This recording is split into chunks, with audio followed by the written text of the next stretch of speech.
The Continental Navy was created on October 13, 1775 AD by the Second Continental Congress. Washington himself created his own privateer fleet a month earlier because he felt his army needed a naval presence. The purpose of the Continental Navy was to continue with Washington's plan of raiding British ships and ports for supplies that the Continental Army needed. Massachusetts delegate John Adams came up with the idea of creating the Continental Navy and laid down the groundwork for it in August of 1775. Several representatives in Congress, led by Maryland's Samuel Chase, opposed the idea, calling it the maddest idea in the world. At the time, the British Royal Navy was considered the best in the world, and it pretty much controlled the entire seacoast of the colonies. Many felt it would be like David taking on Goliath. Adams later wrote about the creation of the Continental Navy, saying, "The opposition was very loud and vehement. It was represented as the most wild, visionary, mad project that has ever been imagined. It was like an infant taking a mad bull by his horns." Connecticut Representative Silas Deane, a merchant by trade, and New Hampshire delegate John Langdon, a sea captain, were assigned to find ways to capture British supply ships heading into Quebec. On August 26, 1775, the Rhode Island General Assembly passed a resolution to allow a fleet created by the Second Continental Congress. Rhode Island was very important because they were the hub of naval activity, which included smuggling of goods and dodging the British Royal Navy. The first ship of the Continental Congress was the USS Alfred, a British merchant ship that was known as the Black Prince. The frigate was renamed the Alfred and refitted as a warship under the command of John Barry. The second ship was the frigate USS Columbia, a former merchant ship known as the Sally, was commanded by Commodore Abraham Whipple. The third vessel of the Continental Navy was the USS Cabot, which was captained by J.B. Hopkins. The fourth official ship of the Continental Navy was the Andrew Doria, which was an old merchant brig named the Defiance. It was bought in November of 1775 and converted into a warship with Nicholas Biddle as the ship's captain. The fifth warship of the Continental Navy was the USS Providence, a 12-gun sloop, which was originally known as Katy. She was part of the Rhode Island State Navy and was helmed by Captain John Hazard.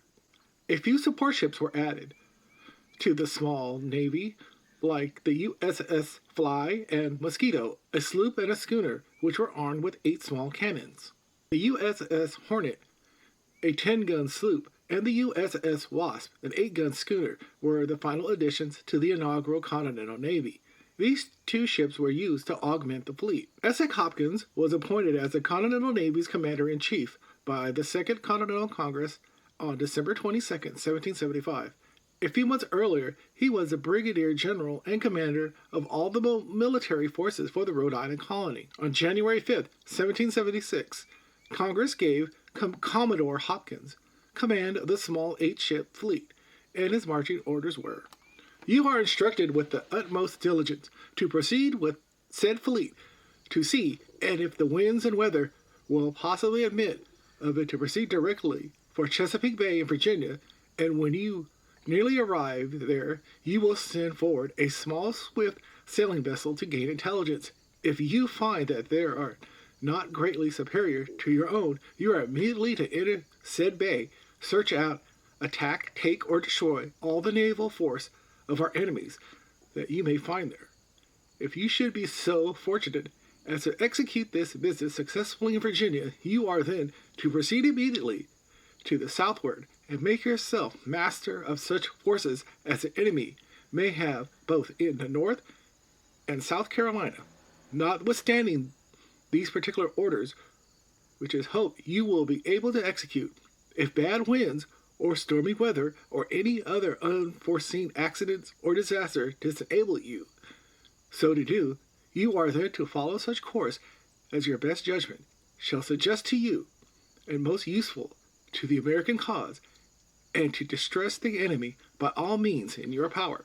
Around this time, a Scottish-born sea captain named John Paul Jones was hanging around Philadelphia, shopping around his services. An influential statesman from the colony of Virginia, Richard Henry Lee, knew Jones and felt he would be a good addition to the Continental Navy and used this pull to get him a spot as a first lieutenant on the USS Alfred. The first official mission of the young Navy was to search for gunpowder. The Continental Army was in short supply, and General Washington wanted the ships to raid and plunder British supply ports.